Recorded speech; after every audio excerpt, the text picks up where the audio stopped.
Blank was the first president who visited China since the independence of the Republic of India.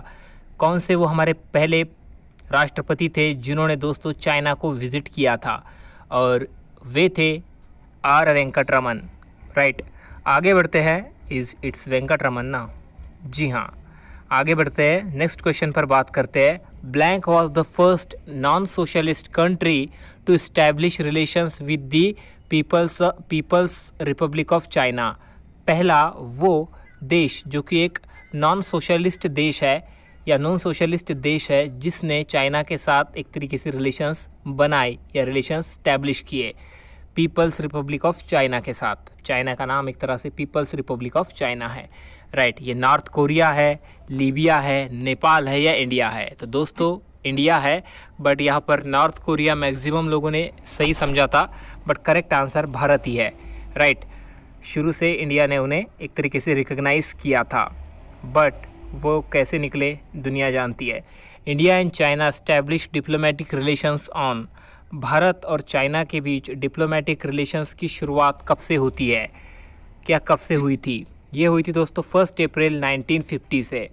Maximum लोगों ने 1 अप्रैल 1952 पर click किया था, कोई बात नहीं, बट इसका करेक्ट आंसर है 1 अप्रैल 1950। आगे बढ़ते हैं दोस्तों, नेक्स्ट क्वेश्चन पर बात करते हैं। The government can avail of immediate cash from the RBI if required, but it has to return the amount within blank days. कितने दिनों में RBI को अमाउंट रिटर्न करनी होगी गवर्नमेंट को? 100 दिन, 120 दिन, 90 दिन या 60 दिन? तो देखिए सही जवाब है इसका 90 डेज। नेक्स्ट क्वेश्चन देखते हैं दोस्तों। The ways and means advance scheme was introduced in. इस स्कीम को कब इंट्रोड्यूस किया गया था? इस स्कीम को इंट्रोड्यूस किया गया था 1997 को। राइट, आगे बढ़ते हैं और नेक्स्ट क्वेश्चन पर बात करते हैं। ये एक अलग तरह से क्वेश्चन मैंने आपसे पूछा था। Globalisation is further divided into how many sub categories.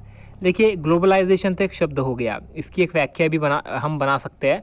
Right, but दोस्तों ग्लोबलाइजेशन को एक तरीके से अलग अलग समय के साथ अलग अलग कैटेगरीज में डिवाइड किया गया है। और कितनी कैटेगरीज है? ये है 4 कैटेगरीज है टोटल देखा जाए तो, जैसे globalisation 1, globalisation 2, globalisation 3 and globalisation of 4। Recently globalisation 4 की हम बात करते हैं।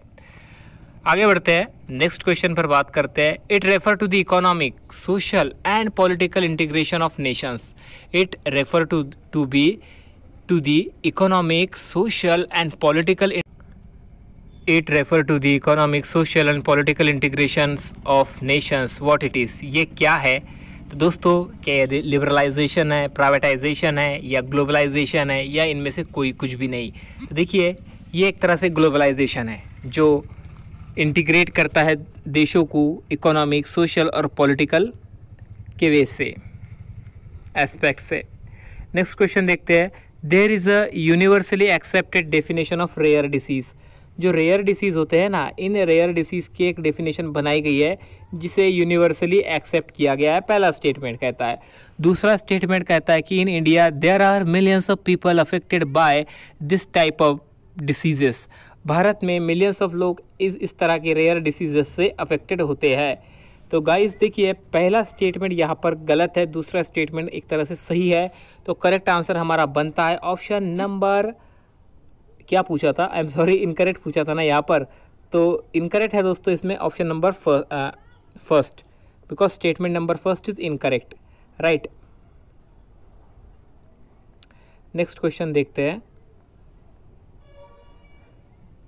The G7 are group of 7। It consist of Canada, France, Germany, Italy, Japan, United Kingdom and United States. Choose incorrect.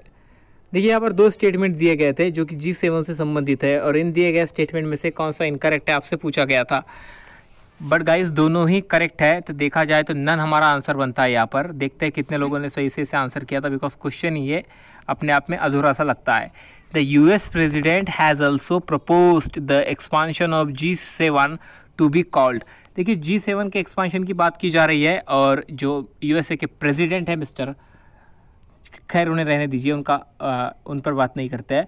USA के जो प्रेसिडेंट है, राइट, उन्होंने कुछ नाम सजेस्ट किया है, G10 या G11 या दोनों ठीक है दोस्तों, उन्होंने G10 या G11 की बात की थी, या G10 होना चाहिए या G11 होना चाहिए, एक्सपांशन, अर्थात इसमें 3 कंट्री ऐड कीजिए या 4 कंट्री ऐड कीजिए। तो यहाँ पर हमारा करेक्ट आंसर दोनों होता है, राइट। नेक्स्ट क्वेश्चन पर बात करते हैं।